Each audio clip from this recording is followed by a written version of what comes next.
It's a public airport, and we do basically a glider operation out of it, and the public's invited to fly in. You put a lot of planes up, a lot of gliders come down. This is kind of unusual. Well, it's what this gliding sport is about. What is it all about? What do you say it's all about? Well, we're using the Earth's energy, rising air,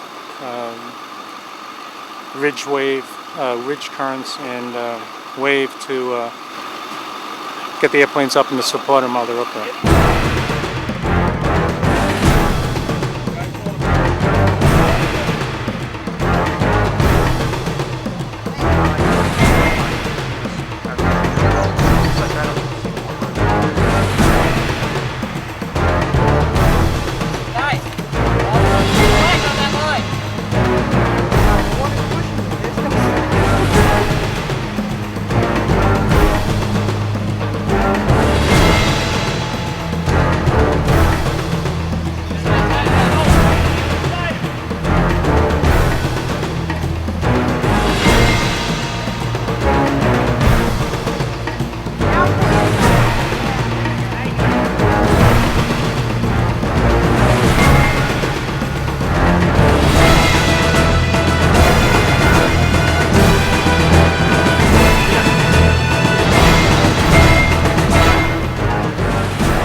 Mike, when they land, I'll go over and talk with them and see what they got. Okay, what it is, the tail is put in a prop. Okay? Okay? The aircraft is pretty secure. I want to loop up on the top, get him in a harness. He cannot unbelt before he gets in our harness. What harness do you got for him? All it is just a seat and harness. He's not going to be able to disconnect from his lap belt. He's facing straight down. He's going to be able to loosen up his shoulders, get his arms out, get the harness underneath his armpit, and then he'll be able to... I've seen him practice this maneuver several times before, and he's done it perfectly. Any idea what happened? I saw it, yeah. Well, we were waiting at the end of the runway, and we saw the tow. The Pawnee was towing him up, and the Pawnee was having some engine problems. So it looks like, as a safety measure, they released the glider. He was on his downwind, attempting to do, an emergency landing. Problem is he got over to this area. It was really windy, and it looked like his wing got caught, pushed down, and he just stalled into the trees. I'm told he's up there, he's got a cell phone. He has a cell phone, he has water, he has granola bars, he's got food, he's diabetic, he's in good spirits. Last phone call to him, his legs are beginning to shake because he's having to stand in the cockpit. But Kevin Gleason! How about the Phillips? Call the Phillips up. He'll get a hold of McCann. He does this for a living.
side, please. Why? Because I am asking you, please.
Happy days are here again. Happy days are here again. I knew we could do it. You talked to him on the phone? I did. What did he say? He said he was okay. He said he had taken all precautions to be safe, and he's a diabetic. He had taken all those precautions, and he was fine. He was very calm. This has got to be just an amazing moment for you to see this rescue. I mean, what an Yes. incredible job they did. Yes, it is. Yes, and I was wondering what was going to happen, what rescue they were going to use, but they chose the right one. It ended well. The experienced pilot. Yes, yes, glider pilot, yes.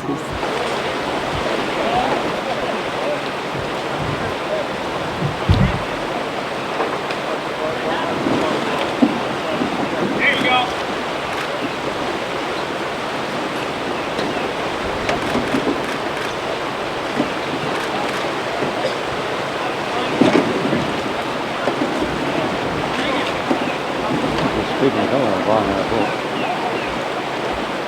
North Lake to Dutcher Notch, down to the camp, and then out.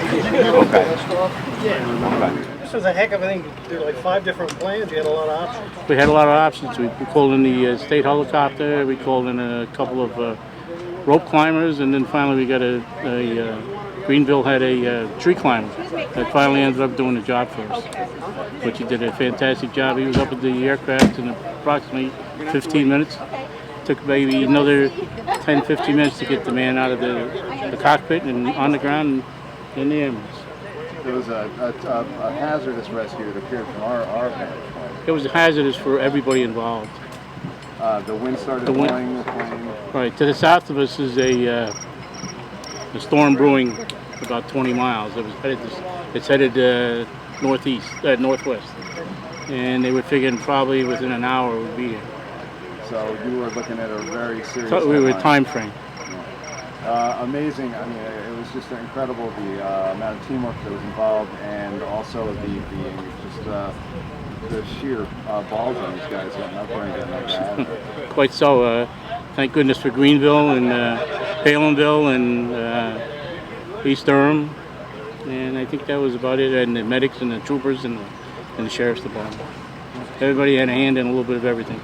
Nice. I'll go in and check out. Hey, Really quick, I need to spell your last name.